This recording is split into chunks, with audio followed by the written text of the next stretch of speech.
मथुरा वृंदावन नगर निगम के मेयर पद के कांग्रेस के अधिकृत प्रत्याशी राजकुमार रावत के समर्थन में एक जनसभा को संबोधित करते हुए कांग्रेस के वरिष्ठ नेता सलमान खुर्शीद ने कहा कि श्री कृष्ण की जन्मभूमि से यह संदेश जाए कि यहां से बदलाव शुरू हो चुका है। उन्होंने कहा कि 2024 में हिंदुस्तान में क्या होता है। उन्होंने कहा कि राहुल गांधी का घर छीन लिया, पर हमारे नेता राहुल गांधी ने कहा मुझे कोई कष्ट नहीं है, हम डरते नहीं है, डरो मत। सलमान खुर्शीद ने कहा कि जब रास्ता बिगड़ जाते हैं तो जीप ही रास्ता पार करने के लिए होती है। उन्होंने कहा कि जो बंटवारे की राजनीति भारतीय जनता पार्टी करती है और जो छुपकर वार करती है भारतीय जनता पार्टी को भगवान श्री कृष्ण की जन्मभूमि से कोई स्वीकार नहीं करता है। इससे पूर्व मेयर पद के प्रत्याशी राजकुमार रावत ने कहा कि जनता ने आशीर्वाद दिया तो पहली बैठक में ही गृहकर हाफ जलकर टैक्स माफ किया जाएगा। आइए सुनते हैं उन्होंने क्या कहा।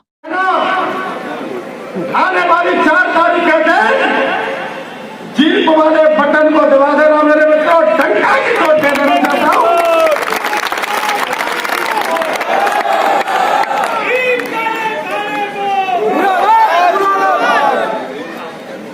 डंका की चोट दे देना चाहता हूँ कि नगर निगम की जो पहली बैठक होगी उस पहली बैठक में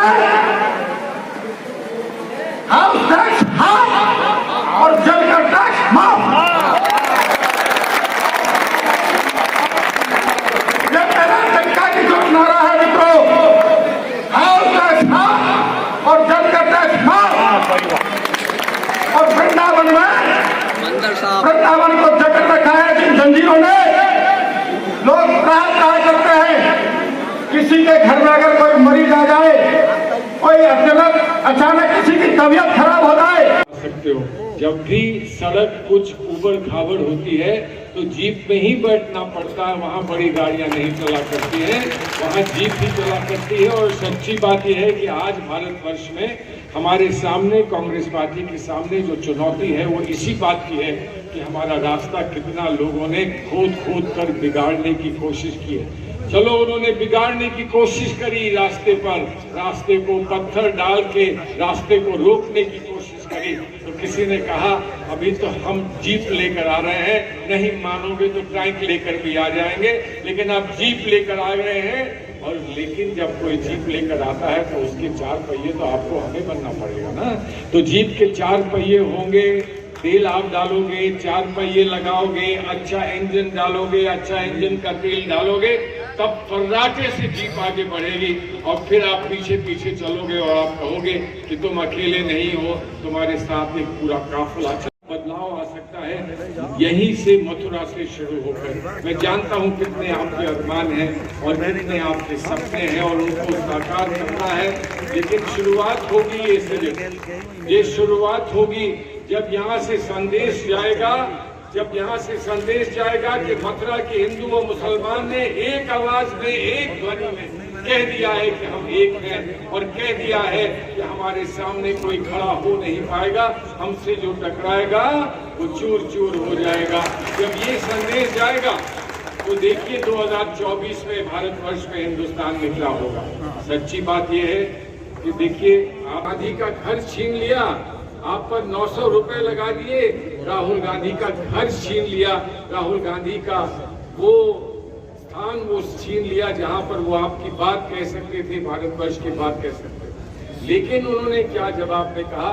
उन्होंने कहा कि मुझे कहीं कोई कष्ट किसी बात का नहीं है, बस मैं चाहता हूं कि मेरे साथी, मेरे सारे जानशीन एक बात समझ लें कि हम डरते नहीं हैं, हम डरेंगे नहीं। और संदेश दिया है, डरो मत, ये संदेश दिया है। लेकिन उस संदेश में मैं एक बात बता दूं, जिन लोगों की, मक्कारों की और संदेश ये है कि अब तो तुम्हें डरना ही होगा, अब तो तुम्हें डरना ही होगा।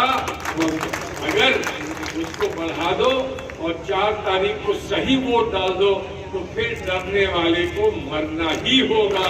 और उसके बाद कोई उनका राजनीतिक जीवन बचेगा नहीं, क्योंकि कहीं ना कहीं जाकर उनका राजनीतिक जीवन समाप्त हो जाना चाहिए।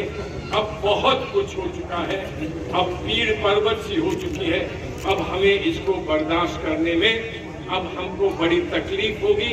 और आने वाली पीढ़ियां हमसे पूछेंगी कि जब आपको मौका मिला था इस देश को संवारने का, सजाने का, हिंदू मुस्लिम एकता को सबको पूरे विश्व को दिखाने का तो आपने क्या किया था। तो उस समय आपको ये कहना नहीं होगा कि हम तो घर बैठे थे भाई, हम तो बहुत डरे बैठे थे, सहमे बैठे थे, हम तो सिर्फ एक दूसरे से बात ही कर रहे थे। आप बड़े फख्र के साथ कहोगे हम लाए हैं तूफान से कश्ती निकाल कर इस देश को मेरे बच्चों रखना संभाल कर। तो लाइक करें, हमारे चैनल को सब्सक्राइब कर बेल आइकन जरूर प्रेस करें हमारी न्यू वीडियो सबसे पहले देखने के लिए।